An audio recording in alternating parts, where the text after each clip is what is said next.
السلام عليكم ورحمة الله. نتمنى أن تكونوا بخير. مرحبا بكم في حصة جديدة من خلالها سندرس جميعا مجموعة من مفاهيم الأساس المتعلقة بدرس تحت عنوان آليات امتصاص الماء والأملاح المعدنية عند النباتات الخضراء.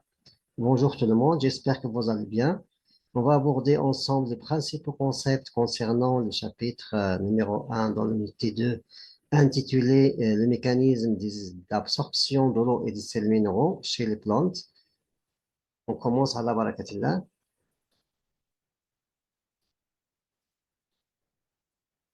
Pour le chapitre mécanisme d'absorption de l'eau et des sels minéraux chez les plantes chlorophylliennes, c'est-à-dire les plantes vertes. Vous avez déjà vu ces notions dans les années collégiales, à savoir les plantes chlorophylliennes sont capables de synthétiser la matière organique et le dioxygène grâce à la photosynthèse.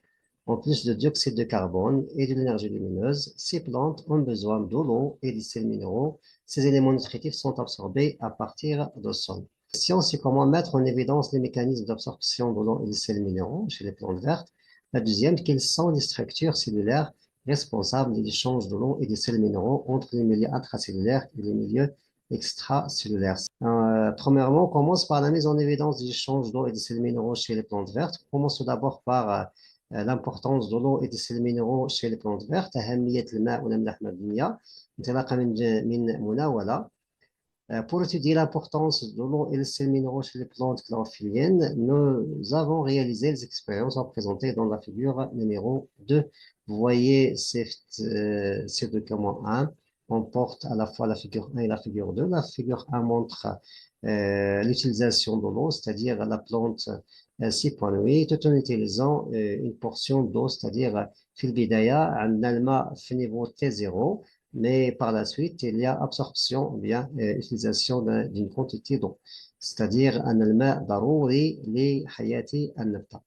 في الوثيقة الثانية, on va mettre en évidence l'importance des sels minéraux.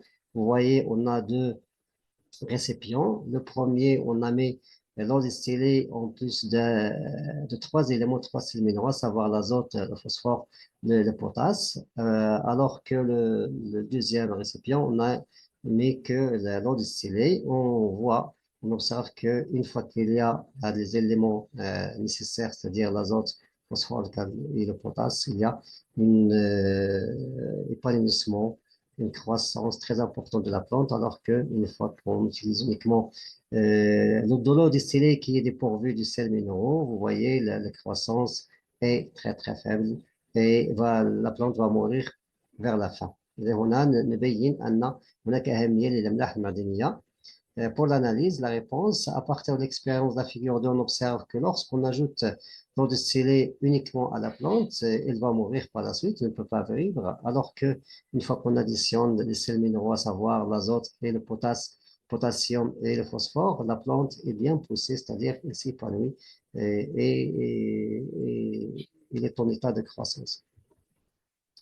Nous concluons que l'eau et les sels minéraux jouent un rôle très important dans la croissance des plantes. Deuxièmement, on va mettre en évidence les échanges d'eau au niveau des cellules des bulbes douaniens. Vous voyez une manipulation qui va cibler les bulbes douaniens. هذه المناولات تستهدف تجربة من خلال ستتضح هذه التبادلات المائية على مستوى الخلايا ديال البصل. Vous voyez la manipulation, on essaie de prélever les petits carreaux de l'épiderme interne de l'écaille charnue du bulbe douanian. On les dépose dans 3 verres de montre contenant les solutions de NaCl de concentration respective 5%, 9% et 12%, et on fait l'observation sur le microscope photonique ou bien le microscope optique. On ajoute à chaque solution 1 millilitre de solution de rougeâtre pour qu'on puisse colorer la vacuole qui se trouve à l'intérieur de la cellule, précisément au niveau de cytoplasme. On met chaque carreau entre lame et lamelle pour l'observation microscopique. Et comme question, on va expliquer et interpréter les résultats obtenus dans les 3 cas, à savoir lorsqu'on met des cellules de bulbe d'oignon dans des solutions différentes, 5%, 9% et 12%. Vous voyez, au microscope optique, on voit que les carreaux d'épiderme de l'oignon montrent qu'il y a un grand nombre d'unités similaires de forme hexagonale avec un grain sombre au centre. Chaque unité de ces éléments représente ce qu'on appelle une cellule végétale. Vous avez déjà vu ça en deuxième année collégiale, lorsque vous avez mis en évidence la cellule végétale. Chaque cellule végétale comporte un certain nombre d'éléments, à savoir la membrane plasmique, la paroi squelettique, le noyau et le cytoplasme. On va voir l'expérience, les résultats expérimentaux une fois qu'on a mis ces cellules dans différentes concentrations, à savoir la concentration d'une nacelle, à savoir 5%, 9% et 10%. La question, c'est d'expliquer, interpréter ces échanges, bien les modifications observées au niveau des cellules. Vous voyez ces trois cellules A, B, C, D, A, B, C, pardon. Vous voyez, il y a, on a comparé, on va chercher les points de ressemblance ou les points de différence. Vous voyez qu'on a une différence au niveau du volume des vacuoles. Pour la nomenclature petit 1, c'est-à-dire la vacuole qui va emmagasiner une petite quantité d'eau. Petit 2, c'est du noyau. 3, la vacuole. 4, le cytoplasme et la paroi squelettique qui entoure cette cellule végétale.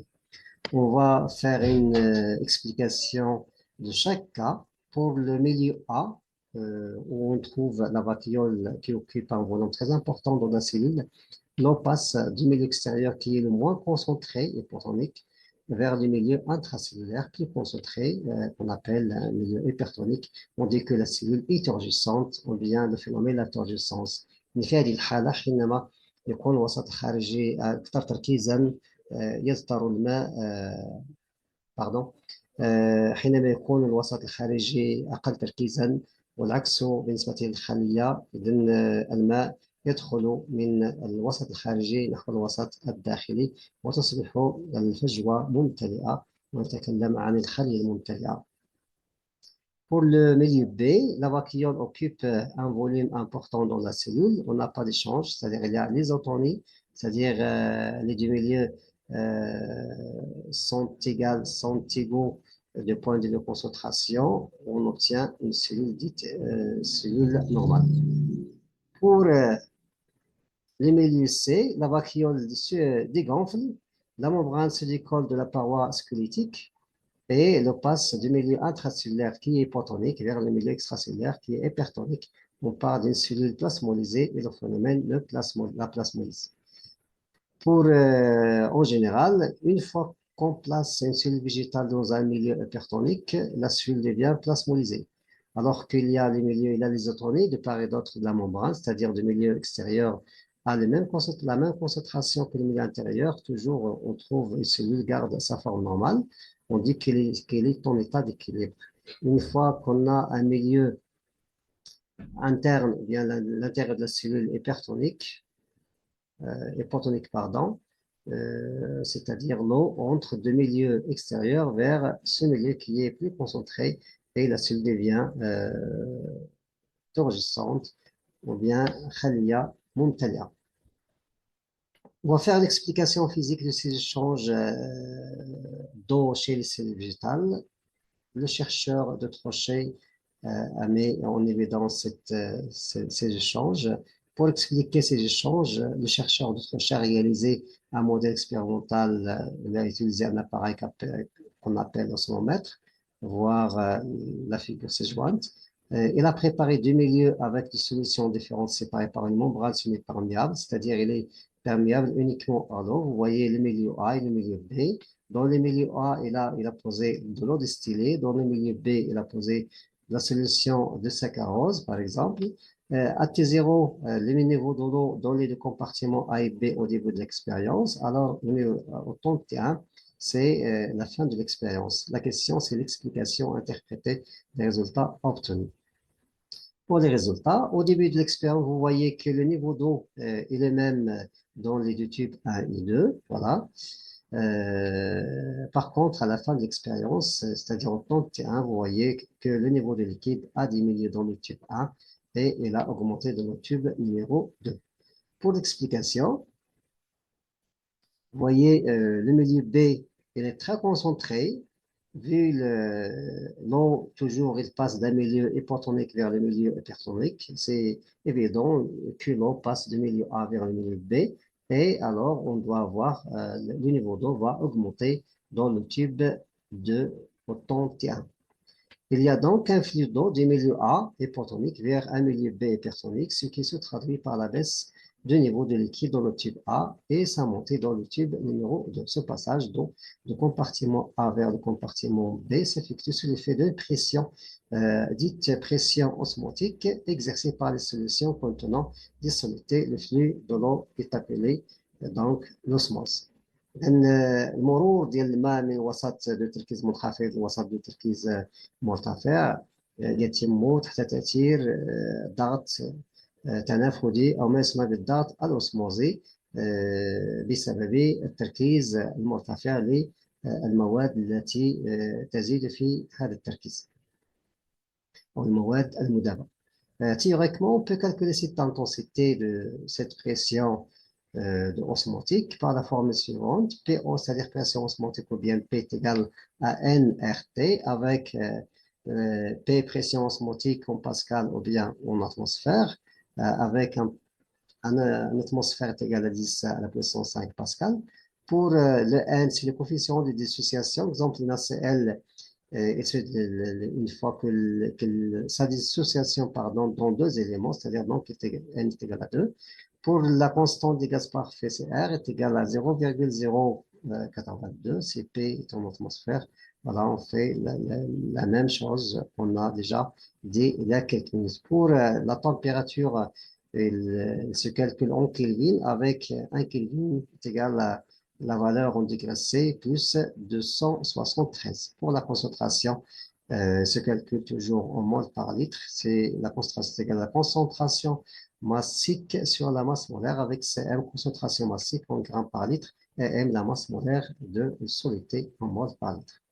Une application simple, calcule la pression osmotique pour une solution de saccharose ayant une concentration de 40% dans une température environnante de 20 degrés. On donne la formule chimique de saccharose. Vous voyez, C12H12O12 avec chaque atome a sa masse molaire.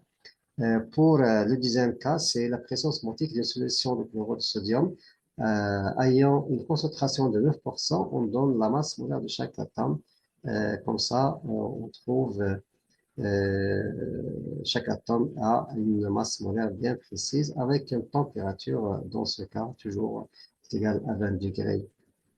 Essayez de mettre pause à cette vidéo, essayez de calculer la pression osmotique dans chaque cas. Voilà. Pour le premier cas, comme exemple, on va faire l'application numérique, c'est-à-dire le coefficient de dissociation est égal à 1, le R 0,082, la température on la transforme en degrés Kelvin et la concentration massique on la transforme en mol par litre. Voilà, on trouve que la concentration est égale à 1,17 mol par litre. Alors on fait l'application numérique et on trouve que la pression osmotique dans ce cas est égale à 28,11 10 à la puissance 5 pascal. De la même façon, dans ce cas, seulement on ajoute le coefficient de dissociation qui est égal à 2. Voilà, on a N est égal à 2. De la même façon, on trouve que P est égal à 73,51 10 à la puissance 5 pascal. Pour le bilan, l'eau est un élément indispensable à la vie des plantes. الماء ضروري لحياة الكائنات الحية خصوصا النباتات في هذه الحالة. L'échange de l'eau entre les cellules et les milieux extérieurs est conditionné par la différence de concentration entre les deux milieux. Ainsi, l'eau passe à travers la membrane de la cellule des milieux protoniques vers le milieu hypertonique jusqu'à atteindre l'équilibre des concentrations des deux milieux. On parle d'une isotonie, c'est-à-dire تساوي التوتر. Alors, dans un milieu hypertonique, l'eau est absorbée par la cellule, c'est-à-dire la vacuole se gonfle et on dit que la cellule est en état de turgescence, c'est-à-dire ممتلئة, et la cellule devient turgescente. Pour dans les milieux hypertoniques, l'eau quitte la vacuole qui se rétracte. La cellule est alors en état de plasmolyse. On parle d'une cellule qui est plasmolysée. Donc, on passe au deuxième paragraphe. Dans ce cas, on va mettre en évidence les échanges de substances dissoutes au niveau cellulaire. Le premier paragraphe, on avait les échanges d'eau au niveau cellulaire, mais dans ce cas, on ajoute la mise en évidence des échanges de substances dissoutes, à savoir les sels minéraux et d'autres solidités. La mise en évidence, on a besoin d'un certain nombre d'outils de laboratoire, à savoir les cristallisoires, à savoir les solutions de saccharose, et pour mesurer cette pression osmotique de Trochet, à utiliser le osmomètre toujours, comme le montre la figure 50. Au début de l'expérience 1, le volume V1 qui est dans le récipient, ou bien dans le bécher, ou bien le cristallisoire, contient de l'eau distillée uniquement, alors que le volume 2 contient de la solution de saccharose le niveau de liquide est le même dans les deux milieux, dans le premier ou bien au début d'expérience. Voilà, en vous basant sur les observations du médicament, expliquer et interpréter les résultats obtenus. Vous voyez, au temps T1, les niveaux d'eau sont les mêmes, mais après un temps bien déterminé, vous voyez que l'eau dans les deux volumes V2 augmente, alors que au niveau 3, bien à T3, vous voyez que il y a le niveau d'eau baisse dans le volume V2. Pour l'interprétation, tout d'abord, entre les temps T1 et T2, on observe une augmentation des niveaux d'eau dans le tube fin 2. Voilà. Et on a donc une osmose du milieu hypertonique V1 vers le milieu hypertonique V2, c'est-à-dire l'eau qui a passé du milieu V1 vers le milieu V2. C'est pour cela que le niveau d'eau a augmenté dans le tube numéro 2. Dans le cas où temps T2 était 3, vous voyez l'observation d'une diminution du niveau d'eau dans le tube numéro 3 pour retrouver son niveau initial. Il y a donc un échange d'eau grâce à l'augmentation de concentration d'eau du cristallisoire.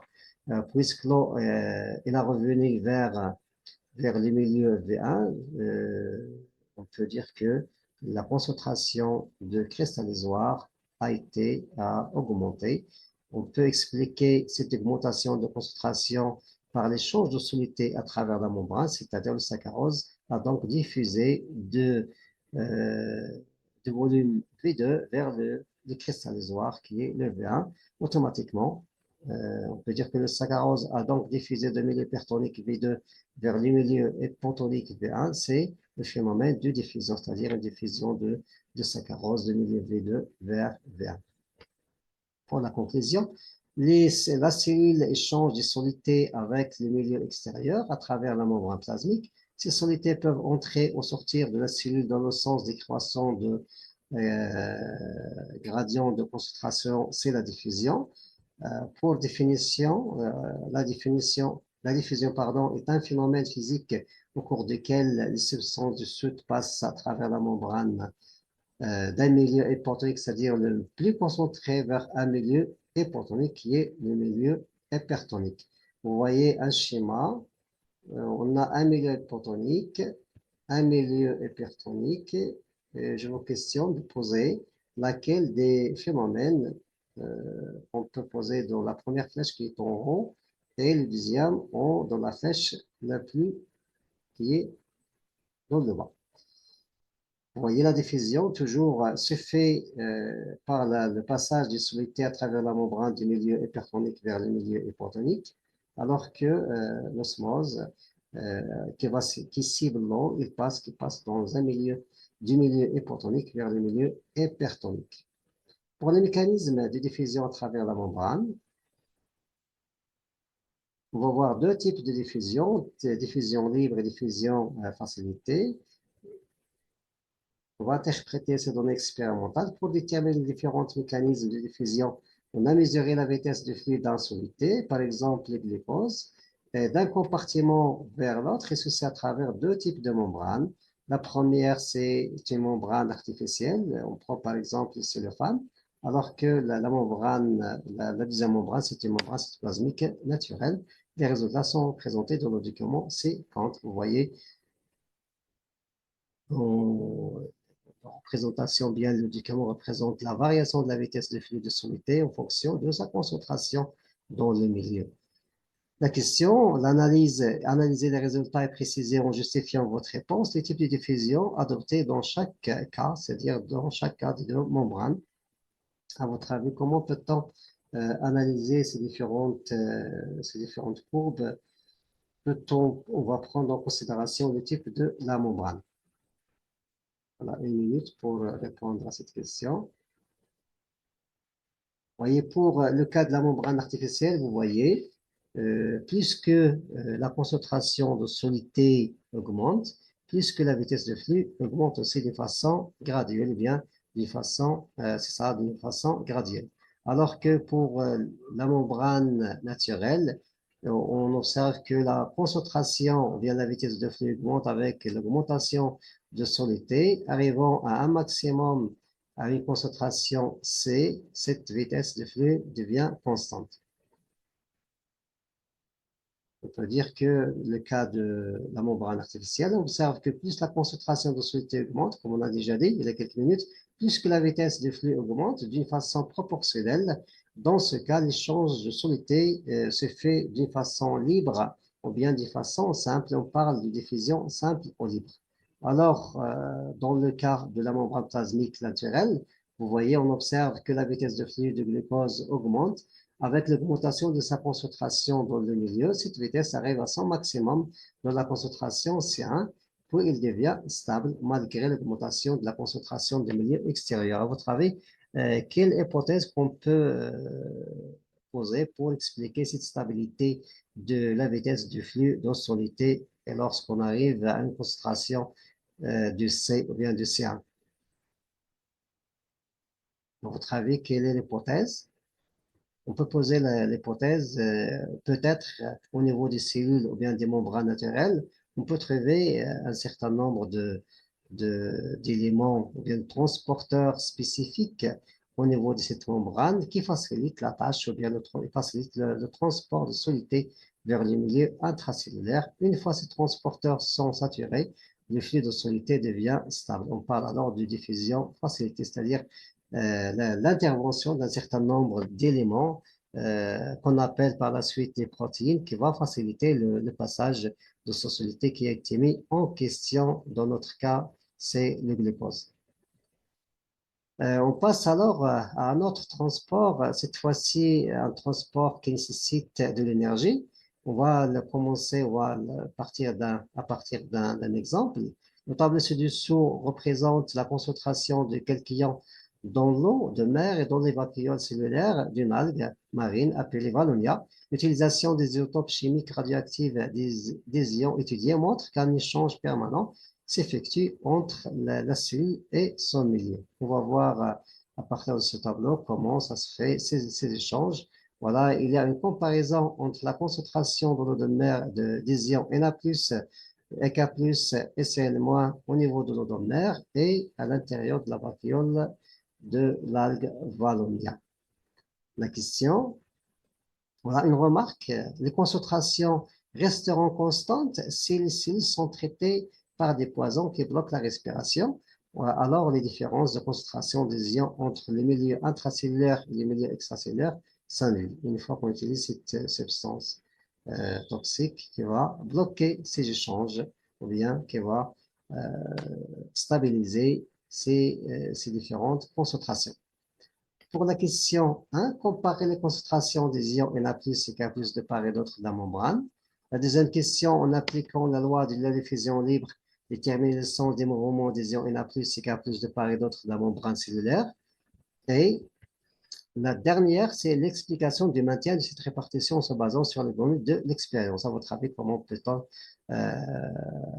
faire comparer les concentrations, toujours la comparaison, c'est-à-dire avoir des points de ressemblance et des points de différence. Vous voyez que les quantités des ions Na+, et K+, et c'est moins diffèrent d'un milieu à l'autre. Vous voyez, pour Na+, par exemple, vous voyez que la concentration au niveau de l'eau de mer est très importante par rapport à celle qui est au niveau de la vacuole.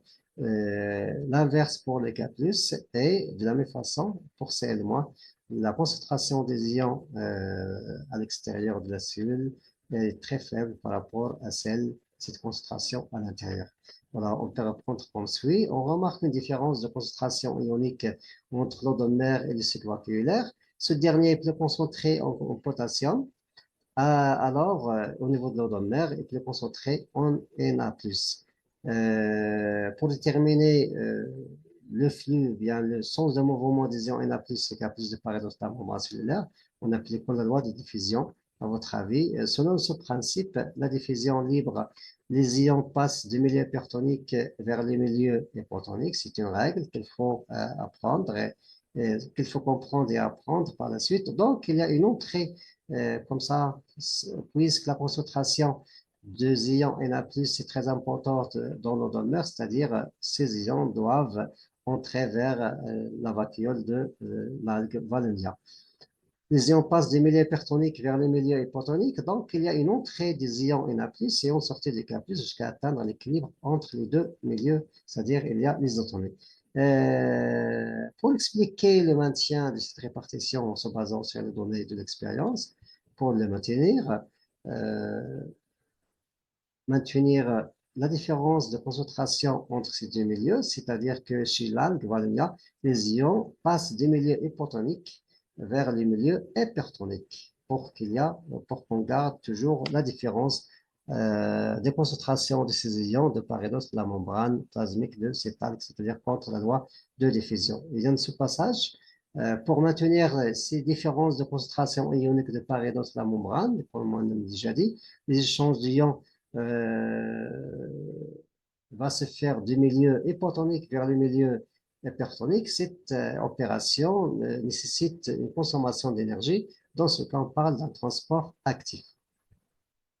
Les différents types de perméabilité membranaire, c'est-à-dire le passage des solutés vers l'intérieur ou bien la sortie de l'intérieur vers l'extérieur de la cellule, des données expérimentales ont montré que la membrane cytoplasmique se comporte différemment vis-à-vis de certaines solutés.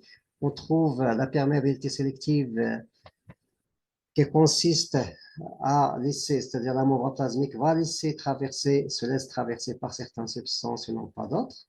La perméabilité différentielle, c'est-à-dire un choix de solidité, c'est-à-dire la membrane laisse passer des molécules avec différentes vitesses, uniquement, elle diffère uniquement de temps, mais le passage se fait pour toutes les solutés dans ce cas.